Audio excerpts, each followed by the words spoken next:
Olá, meus queridos, vamos ao estudo da lição número 10, a parte de terça-feira, dia 1 de junho. Começamos um novo mês, que haja uma bênção para o seu coração, para a sua vida, para a sua família, para a sua igreja. Vamos falar sobre a antiga aliança versus a nova aliança. Quando nós falamos sobre os planos divinos para o seu povo, muitas vezes imaginamos que Deus fez algo particular, só para que um grupo tivesse acesso. Dá essa impressão. Quando falamos sobre a aliança no Sinai, para o povo de Israel, a impressão que dá é que foi assim uma coisa fechada, somente para aquele povo. Mas na verdade o que Deus fez em termos de aliança nunca foi um segredo só para poucos. Era algo sempre abrangente. Algumas pessoas em algumas comunidades, ou cidades ou vilas, têm um costume interessante. Eu já vi isso em cidades do interior. As pessoas saem de casa e deixam a chave ou embaixo de um vaso ou embaixo de um tapete. E todo mundo da casa que chega vai naquele local secreto que todo mundo sabe, da família, e pega a chave e assim evita que cada um tenha uma chave, estejam perdendo a chave. É uma forma de unir assim, a entrada da casa em um só objeto, que é a chave. E logicamente que isso, em locais que não oferecem muito perigo, acontece isso. E fica uma coisa somente reservado para aquela família. Quando falamos da aliança, Deus não quis uma coisa secreta só para um grupo, foi uma coisa abrangente. Por isso que numa cidade americana, uma moça ia saindo para o trabalho, deixou a chave embaixo do tapete, e quando ela ia sair no portão, um homem passou e disse: moça, com licença, a senhora teria algo que eu pudesse comer? Eu estou com muita fome. Ela disse: olha, embaixo do tapete, ali tem a chave, o senhor pode entrar, na geladeira tem um frango pela metade ainda, frango assado. O senhor pode comer, depois o senhor deixa a chave ali no mesmo local. Correu, pegou o ônibus e foi-se embora. Pois quando ela estava dentro do ônibus, ela começou a pensar: meu Deus, que loucura que eu fiz. Quem é aquele homem? Eu não conheço aquele homem. Não acredito que eu fiz isso. Deixei a chave e disse para o homem onde estava a chave. Ai, meu Deus do céu. Eu acho que eu fiz bobagem. A moça passou o dia inteiro no trabalho preocupada. Trabalhava no hospital, não podia sair por causa do turno dela. As pessoas dependiam dela. Quando chegou umas 5 horas, ela pegou o ônibus de volta. Chegou em casa umas 6 horas e pensou: não quero nem ver, eu não quero nem ver o que aconteceu. Já imagino, aquele homem que se for um ladrão, ou se era um ladrão, levou tudo dentro de casa. Na hora que ela mexeu no tapete, na entrada, a chave estava lá. Ela disse: pelo menos isso. Abriu a porta, na hora que ela entrou, ela não acreditou no que ela viu dentro da sala dela. A sala estava impecável, o chão encerado, os móveis no lugar, os sofás escovados, tudo brilhando. Ela correu na cozinha, a cozinha estava assim maravilhosamente limpa. Ela havia deixado uma pilha de louça, tudo lavado, tudo escorrido e guardado no armário. Ela correu na geladeira para ver o frango que ela havia deixado. Quando ela chegou lá, tinha um bilhete no local onde estava o frango. Aquele bilhete dizia o seguinte: moça, muito obrigado porque você acreditou em mim. Você é uma pessoa de bom coração. Olha, eu agradeço pela refeição que eu tive. Eu sou um detento, estou na condicional e eu não sabia a quem pedir comida nesse dia. E você foi a primeira pessoa que me apareceu. Você tem um coração muito bom. Você não teve nenhuma reserva com a minha pessoa. E olha, eu percebi que você é adventista. Eu encontrei alguns livros sobre a mesinha do centro que falava sobre a esperança. Eu peguei um dos livros.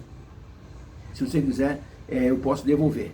Mas eu acho que era para doar, pelo que eu li ali no livro. Então eu agradeço por sua bondade e pelo seu coração generoso.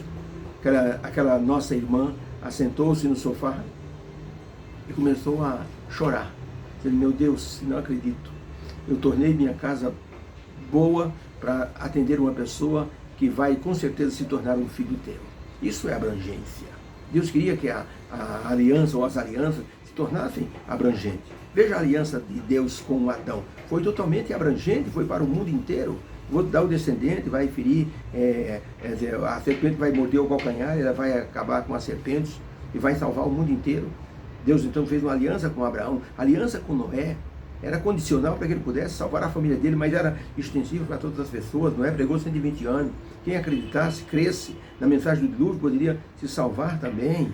Veja com Abraão, a aliança com Abraão foi abrangente. Deus disse para Abraão: em ti serão benditas todas as famílias da terra. Totalmente abrangente. Abrangente também foi a aliança no Sinai. Inicialmente se pensava que os 10 mandamentos eram só para o povo hebreu, mas depois se descobriu que era para o mundo todo, porque Deus queria tornar aquele povo uma nação.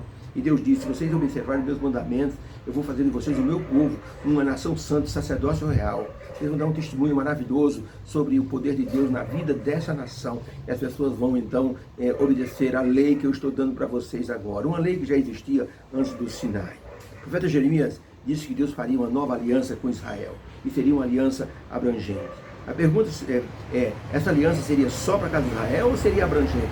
Com certeza abrangente, como Deus explicou para Jeremias, porque estava ali vocacionado a eleição da graça para as pessoas que acreditassem e fossem incluídas ou inclusas na nova aliança, na aliança da graça.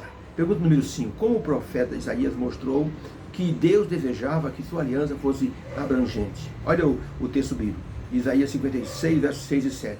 E aos estrangeiros, diz Deus, aos que se unirem ao Senhor para o servirem e para amarem o nome do Senhor, sendo deste modo servos seus, todos os que guardarem o sábado, não o profanando, e os que abraçarem o meu pacto, sim, a este eu os levarei ao meu santo monte, e os alegrarei na minha casa de oração. E os seus holocaustos e os seus sacrifícios eu aceitarei no meu altar, porque a minha casa será chamada casa de oração para todos os povos. Então, para a pergunta, a aliança seria abrangente? A resposta é, com certeza seria abrangente, porque Deus estava dizendo que até os estrangeiros que guardassem o sábado, que estivessem dentro da aliança, Deus aceitaria a presença deles dentro do templo, como também no altar para oferecer sacrifícios e holocaustos. Era uma honra para os estrangeiros serem aceitos por Deus. No templo de Jerusalém, havia um muro que separava as pessoas, os gentios dos judeus. Não poderia um gentio entrar dentro do templo. Tanto que o apóstolo Paulo, quando veio de uma viagem, ele trouxe, por exemplo, um grego, e acusaram Paulo de ter colocado o grego dentro do templo. E quase que eles lincham, apedrejam o apóstolo Paulo. Paulo chegou a ser julgado pelo Sinédrio, para vocês terem uma ideia. Era proibido um estrangeiro entrar no templo. Deus está dizendo, na nova aliança, o estrangeiro que guardar o sábado, guardar a minha lei, eu vou aceitá-lo. Inclusive, vou aceitar os sacrifícios e os holocaustos que eles fizeram no meu altar. Como as outras alianças mencionadas, a nova aliança também se tornou abrangente e mais completa, porque Deus oferecia agora o perdão dos pecados e a salvação por meio de Cristo Jesus. Então, comparando a nova aliança com a antiga aliança, Jeremias diz que a nova aliança era uma aliança superior. Não era superior em qualidade, mas era superior porque era a mais abrangente. Agora, Jesus Cristo é que confirmava a aliança. E a crença em Jesus justificava a pessoa diante de Deus e tornava a pessoa herdeira do céu. Por isso que ela era chamada de aliança superior. E foi chamada, sabe de quê? Aliança da graça. Porque as pessoas que aceitavam Jesus, eles recebiam a eleição da graça. Eram eleitos por Deus por meio da graça, para que pudessem ser candidatos ao reino do céu. Isso se tornou uma bênção, uma maravilha para todas as pessoas. Com a eleição da graça, todos foram inclusos, tanto judeus quanto gentios.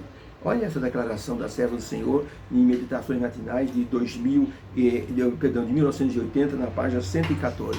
Ela escreveu o seguinte: temos a promessa, dar-lhe-ei um só coração e um só caminho, para que me temam todos os dias, para seu bem e bem dos seus filhos. Farei com eles aliança eterna, segundo a qual eu não deixarei de lhes fazer o bem, e porei o meu temor no seu coração, para que nunca se apartem de mim. Isso está em Jeremias 32, 39 e 40. Ellen White citando os detalhes da nova aliança. A nova aliança transforma a pessoa. A nova aliança dá para a pessoa um coração novo, coloca a lei de Deus no coração da pessoa. Sebastião Pereira era um homem que ele era assim ligado à macumbaria, vendia apetrechos de macumba na feira. Sebastião Pereira era um homem que bebia muita bebida alcoólica, gostava de farra, era um homem que fumava. E esse homem um dia recebeu uma Bíblia e começou a ler a Bíblia. Leu do início até o fim, e isso foi transformando o coração de Sebastião Pereira. Aos poucos ele começou a olhar para aqueles produtos de macumba que ele vendia, aquelas coisas, defumador abre caminho, aqueles patuados, aquelas figas, aquelas coisas erradas, e ele começou a pensar o seguinte: o que é que eu estou fazendo? Um filho de Deus não vende essas coisas, isso não é de Deus. E Sebastião Pereira largou de vender todas essas coisas que ele vendia para a macumbaria. E um dia, no dia 10 de abril daquele ano, Sebastião Pereira foi convidado para um culto na igreja de um irmão da nossa igreja. Ele assistiu o culto e o pastor que estava pregando era um pastor americano, que falava português. E o título da mensagem daquela noite era sobre o Salmo 1. E o título era: Não acompanhe os que vão ser destruídos. E olha, esse sermão foi tão especial para o Sebastião Pereira, que ele sentiu-se transformado naquela noite, naquele culto. Entregou o coração a Jesus, se tornou um filho de Deus abençoado. Estava dentro da aliança da graça. E Deus pôde contar com Sebastião Pereira para pregar o Evangelho.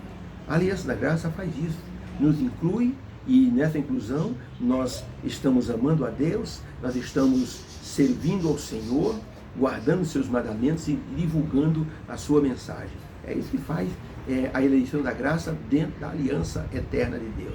Por isso Deus diz: eu vou fazer com a casa de Israel e com a casa de Judá, vou fazer uma aliança nova. A aliança nova, ela tem as mesmas bases da aliança antiga. Superior, ela se torna porque ela agora abrange todas as pessoas através de Jesus Cristo. Que haja uma bênção para o teu coração. Deus abençoe você e que você esteja incluso na nova aliança, e todos nós sejamos dentro da nova aliança. Vamos orar. Obrigado, Senhor, pelo estudo de hoje, de terça-feira, falando sobre a aliança nova. Que o Senhor abençoe a todos que estão dentro dessa nova aliança para a salvação em Cristo Jesus. É o que te peço em nome de Jesus. Amém. Fica com Deus. Deus abençoe.